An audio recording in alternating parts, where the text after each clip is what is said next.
శాసనసభ గ్రామ పంచాయతీ ఎన్నికల ప్రక్రియలను పూర్తి చేసుకున్న రాష్ట్రం త్వరలోనే జిల్లా మండల పరిషత్ పురపాలక సంఘాల ఎన్నికలకు వెళ్లబోతోంది. నిర్ణీత గడువు ప్రకారం ఏడాది మే జూన్ నెలలో ఈ ఎన్నికలను నిర్వహించేందుకు ఏర్పాట్లు చేపట్టనున్నట్లు రాష్ట్ర ఎన్నికల కమిషనర్ వి నాగిరెడ్డి వెల్లడించారు.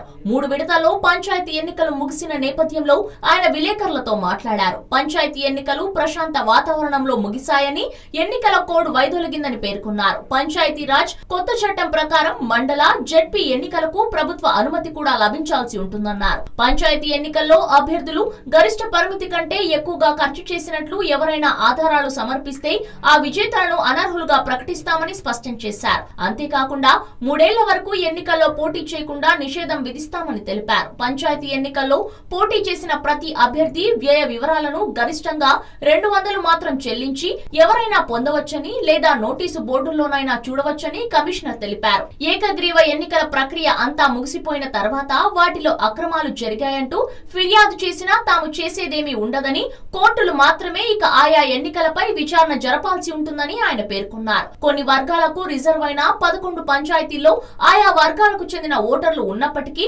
నామినేషన్లు దాఖలు కాలేదని ప్రభుత్వం అనుమతించగానే వీటిలో ఎన్నికలు నిర్వహిస్తామని ఆయన చెప్పారు. కౌంటింగ్ తర్వాత బ్యాలెట్ పత్రాలను సరైన రీతిలో జాగ్రత్త పరచకపోవటం, 3 గంటలు దాటిన తర్వాత కూడా నామపత్రాల ఉపసంహరణకు అనుమతించడం వంటి కేసుల్లో 3 అధికారులను సస్పెండ్ చేసినట్టు చెప్పారు. ఎన్నికలకు మొత్తం 120 కోట్లను అంచనా వేయగా పంచాయతీరాజ్ కమిషనర్ ఇంతవరకు 90 కోట్ల వరకు విడుదల చేశారని చెప్పారు.